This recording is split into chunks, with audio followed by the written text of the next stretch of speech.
Je crois que je n'ai jamais été aussi en colère et aussi triste qu'en ce moment. Moi, le descendant d'esclaves, dont les ancêtres furent déportés d'Africa pour être des bêtes de somme dans le Nouveau Monde, je découvre qu'en ce début de XXIe siècle, en cette fin d'année 2017, je découvre qu'en Libye, ce que nous redoutions, après les accords passés entre les uns et les autres, qu'en Libye, on est en train de vendre des Africains.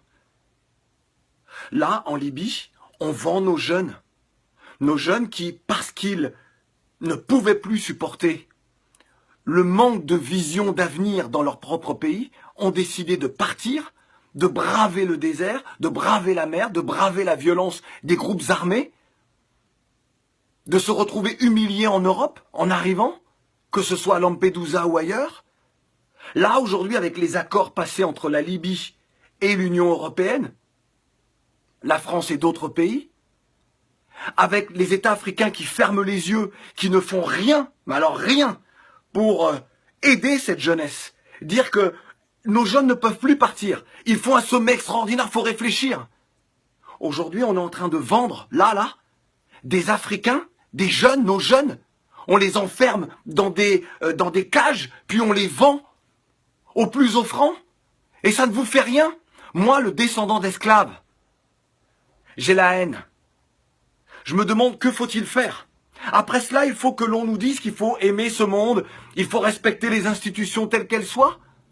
Alors que moi, je vais rester là, à ne rien dire, à ne rien faire, alors que, là encore, ce soir, un reportage de France Info nous montre ces jeunes que l'on vend. Et personne ne dit rien. Les dirigeants ne disent rien. Les intellectuels ne disent rien. Les journalistes ne disent rien du continent.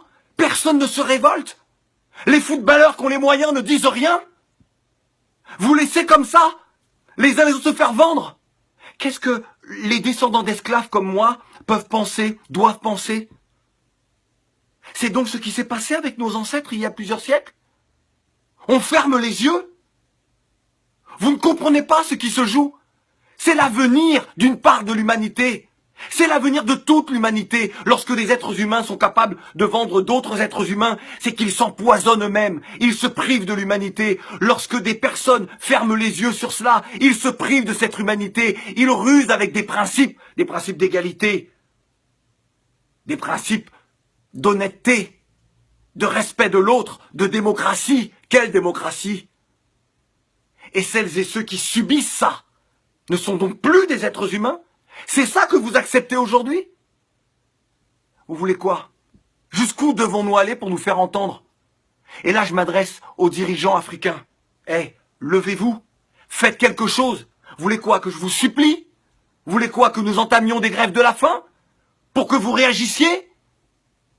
Jusqu'à quand allez-vous profiter de l'argent, de la manne, que ce soit du pétrole ou d'autres matières premières de nos pays? Être dans les Panama Papers, dans les Paradise Papers, avoir des comptes partout, avoir des villas partout, et ne rien faire pour cette jeunesse? Combien de temps encore? Nous, on est prêts. On est prêts.